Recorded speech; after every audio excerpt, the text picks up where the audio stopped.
আপনাদের জন্যই এত দূর থেকে আসা। Thank you so much. এত ভালোবাসেন আপনারা, আশীর্বাদ করবেন যেন এভাবেই আপনাদের এন্টারটেইন করতে পারি, মনোরঞ্জন করতে পারি, কাজ করতে পারি।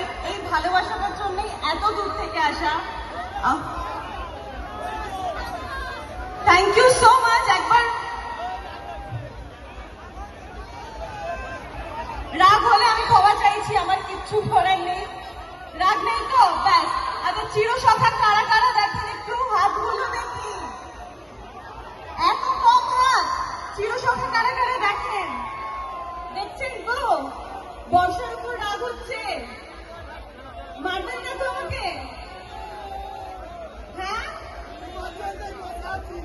আমার জন্যই বসে আছেন। Thank you so much. দাদা আমার প্রণাম নেবেন, প্রত্যেকে আমার প্রণাম নেবেন যারা আমার থেকে বয়সে বড়। ছোটদের আমার অনেক ভালোবাসা। তোমাদের জন্যই আমি এত দূর থেকে এসেছি। প্লিজ একবার জোরে হাততালি প্লিজ।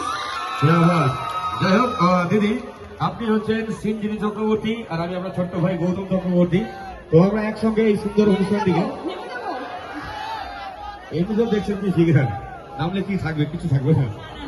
আমি বিশ্বাস করি এত মানুষ, মানে আজকে আমি এসে ভাবতে পারিনি যে এত মানুষকে দেখতে পাবো। যখন আপনাদের এত মানুষকে দেখতে পাই আমার এনার্জিটাও এতটা হয়ে যায়। কারণ আমি সকাল থেকে শুটিং করছি, সকাল 8টা থেকে আমি শুটিং করেছি ওখানে 8:30 পর্যন্ত। 8:30 থেকে দৌড়ে দৌড়ে আমি এসেছি। এত মানুষকে দেখে আমার এনার্জিটা এখান থেকে এখানে হয়ে গেল। শুরু করি একটু গান নাচ দিয়ে, ঠিক আছে? দেখুন, আমি